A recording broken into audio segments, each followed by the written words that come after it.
Oi, gente, tudo bem? Finalmente consegui sentar aqui para gravar esse vídeo. Já tinha compartilhado nos stories que toda essa minha adaptação de território, etc. Tava super difícil conseguir sentar e gravar, né? Escrever, eu já tenho alguns textos escritos, mas gravar tem sido mais difícil. Mas hoje deu certo. Vamos ver se vai dar certo até o final. Pode ser que eu pare para atender e depois eu volto com uma luz diferente. Vamos lá, mas para quem não me conhece, eu sou Deise Bisso, eu sou psicóloga, psicodramatista, esquizoanalista e estudante dos psicodélicos. E eu tenho essa série em que eu compartilho livros que eu leio e que acho interessante compartilhar assim para o grande público. Normalmente são livros de psicologia, o que tem a ver com o meu trabalho, assim. E acho que os livros de hoje têm tudo a ver com essa minha grande mudança também, que fala sobre relacionamentos, né? Pra quem não sabe, eu hoje estou morando em Paris. Hoje tá um dia meio cinza, nem dá pra ver direito, mas hoje estou morando em Paris e vim pra Paris pra viver o amor da minha vida. E como fazer isso de uma forma saudável é sempre um grande desafio, né? Nossa, meu cabelo tá todo... Mas vamos lá. Esses dois livros que eu... Deixa eu pegar aqui a biblioteca. Esses dois livros que eu vou mostrar pra vocês hoje, que é esse Learning Love, Aprendendo a Amar, e o Attachment Theory, Teoria do Apego. São dois livros, na verdade, de uma autora que se chama Thaís Gibson. Ela não é a criadora dessa teoria, tá? Na verdade, quem criou essa teoria foi da década de 60, essa teoria foi criada. E foi criada pelos psicólogos John Bowlby e Mary Ainsworth. Talvez, falei certo. Foi criado na década de 60 num estudo observacional de crianças e como elas se relacionam com os pais e como elas se aprendem a se relacionar com os pais também. Por que eu falo da Thaís Gibson e não direto do Bowlby? Foi muito... na verdade, a teoria do apego, eu já tinha ouvido falar, talvez desde a faculdade, mas especialmente depois da faculdade, eu sempre fui dando uma empurrada com a barriga de ler teoria do apego. Porque ficou muito marcado uma professora minha falando que era muito difícil e era muito difícil emocionalmente ler o Bowlby. E hoje eu entendo que o que ela estava falando é que é muito mais difícil, principalmente se você já é pai e é mãe, porque fala muito de como as crianças aprendem a se relacionar a partir da nossa relação como pais e mães com as crianças. E que isso, de uma certa forma, a gente carrega ela para nossa vida adulta. E aí, esse tema, ele compõe com todos os últimos vídeos que eu compartilhei, livros e vídeos que eu compartilhei, que fala sobre cuidado da criança ferida, sobre esses traumas que a gente tem mais de infância, traumas que eu acho, eventos potencialmente traumáticos. Às vezes eu tô dando umas enganchadas aqui, tá? E como eu cheguei nela, assim, eu escuto muito podcast, assisto muito podcast, né? E uma das podcasts que eu assisto, que é a Mel Robbins, uma vez entrevistou ela e ela estava falando justamente sobre essa teoria e falando sobre os relacionamentos amorosos. E na época, eu estava com uma paciente em especial que, assim, uma paciente super bem sucedida, com tudo na vida, mas na área dos relacionamentos ela enganchava. E era muito maluco porque era tão distante dela, profissional, etc, etc, para ela no relacionamento, que quando eu me deparei com essa entrevista nesse podcast, eu pensei, opa, tá, talvez chegou a hora de eu ler sobre teoria do apego. E o que a gente fala sobre teoria do apego? A gente tem a gente tem 4 tipos de apego, tá? O apego seguro, o apego ansioso, o apego evitativo e o apego desorganizado. Vou ler aqui o conceito de cada um, depois eu vou comentar, né?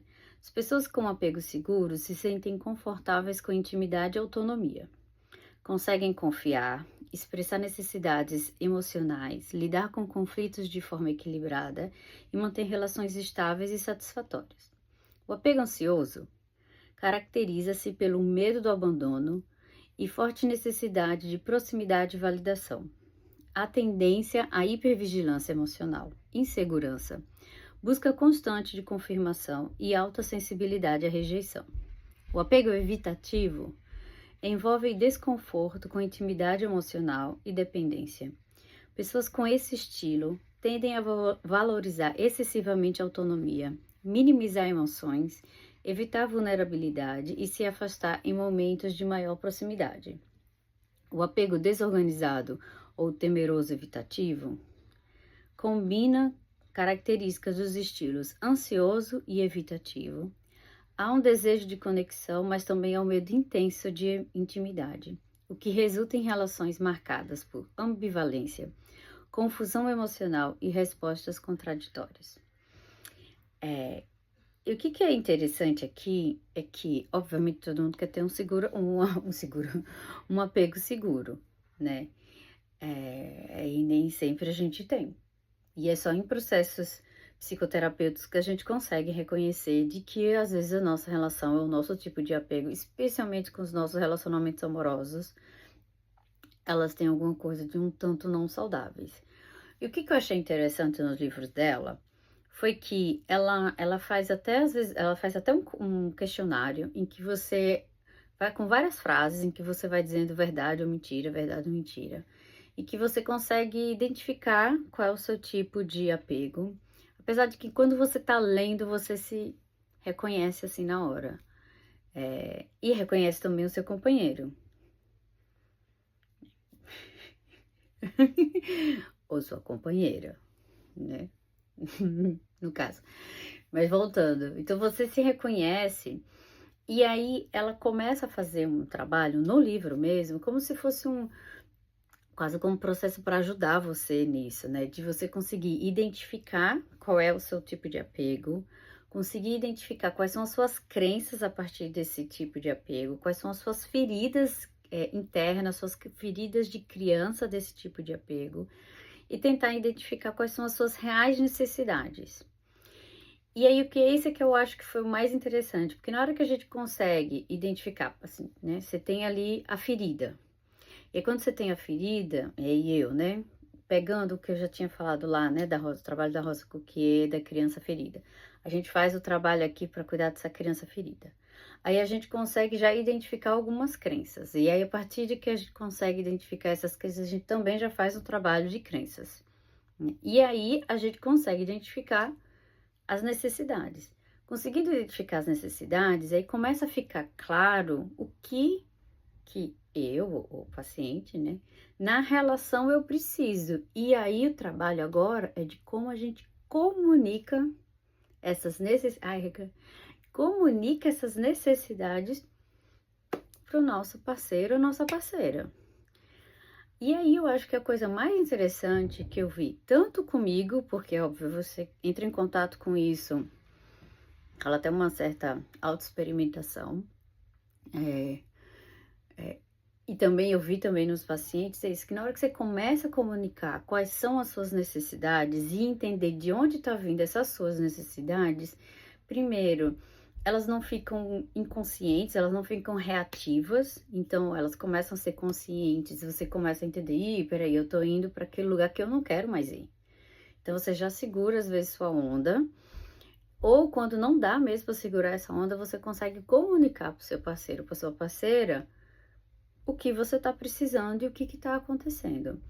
E nesse troca é onde a gente consegue ir para um apego mais seguro, porque você consegue comunicar suas necessidades, seu companheiro ou sua companheira consegue, né, como também tá afim, né, obviamente, escutar as suas necessidades e fazer uma autorreflexão disso e compartilhar com você quais são as necessidades dele ou dela, e a partir daí, nesta troca, mais consciente, menos reativa, o relacionamento fica mais saudável e a gente consegue aí dentro dos processos, né, de autoconhecimento com psicoterapia e todos os outros processos de autoconhecimento, a pessoa começa a de fato se sentir mais segura e aí ela começa a ter aqui, ó, começam a ficar mais confortáveis com intimidade, com autonomia, conseguem confiar,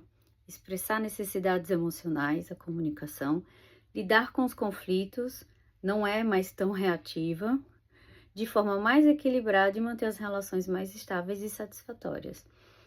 No fim, é todo um processo de você conseguir comunicar para as pessoas que estão ao seu redor, e neste caso que a gente está falando de relacionamentos amorosos, o que você está sentindo de uma forma que não seja você é responsável pela minha felicidade. É o contrário, tipo, eu estou neste momento precisando disso. Você pode me ajudar nisso?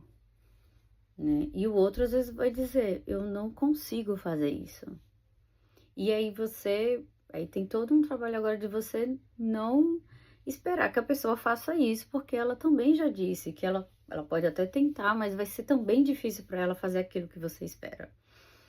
É complexo, né? Mas relacionamentos, especialmente relacionamentos amorosos, são complexos. E eu acho que uma coisa interessante nos relacionamentos amorosos é que eles são quase como um espelho de todas as questões que a gente acaba sendo mais reativos nos nossos comportamentos, muito mais do que as relações de trabalho, relações de estudo, de amizade às vezes um pouco. Mas os relacionamentos amorosos, eles são esse espelho que a gente olha e fala, ah, eu achei que eu já estava aqui, né, iluminada. Eu medito todo dia, faço exercício físico, me alimento bem, faço terapia, faço yoga, e aí vai no relacionamento amoroso, pá, na sua cara. Aí você volta pra terapia e fala, oi, psicóloga, descobri mais uma questão aqui para olhar. Mas é isso, deixa eu ver se eu vou. Não, acho que é isso mesmo.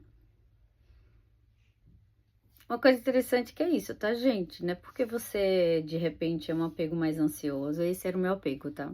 Na verdade, eu confesso a vocês que eu transito, porque é isso que eu queria dizer. A gente não fica estanque num tipo de apego, a gente tem prioritariamente um tipo de apego. Então, meu tipo de apego prioritário, ele é ainda o ansioso. Mas é isso, com a convivência, com o trabalho pessoal, eu vou transitando entre o seguro e o ansioso, entre o seguro e o ansioso. Tem dias que eu tô mais ansiosa, eu, né, tô virada. Tem dias que eu tô mais segura, eu tô mais relax, tô na paz de Deus. Tá bom? É isso, espero que vocês tenham gostado, comentem aqui, façam perguntas, tá? E aí, já já eu compartilho um outro livro, já tenho mais uns 2 aqui escritos. Beijo!